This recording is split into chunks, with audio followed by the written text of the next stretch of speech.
Власта ги финализира измените на Законот за влада, кој треба да се најде пред пратениците во текот на идната недела. Измените на законот со кои меѓу другото се инсистира на укинување на техничката влада, минатата недела беше представен на координаторите на пратеничките групи од Министерот за јавна администрација Горан Минчев.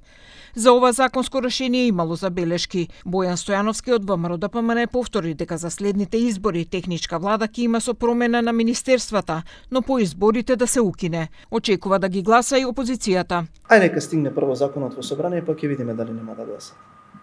Затоа што така се изјаснува и претходно за некои прашања за некои закони, дека ќе гласат, па нема да гласат, дека нема да гласат, па ќе гласат. Нека стигне, па ќе видиме каков ќе биде нивниот став. Даваме демократска можност, нека важи техничката влада сега, нека победат на избори, потоа нека одлучат самите што ќе прават.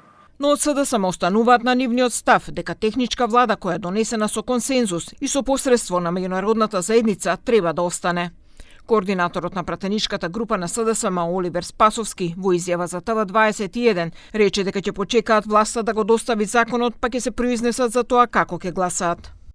Тоа е во законот, меѓутоа ние сме против и сметаме дека треба да остане техничката влада која е донесена со консензус на сите политички партии со гаранции на Европската унија и САД.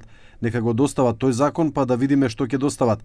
Има во него некаков текст, ние даваме забелешки, па на крај ќе видиме што ќе направат. Последната техничка влада би требало да биде избрана за следните избори кои доколку бидат редовни ќе се одржат во 2028 година.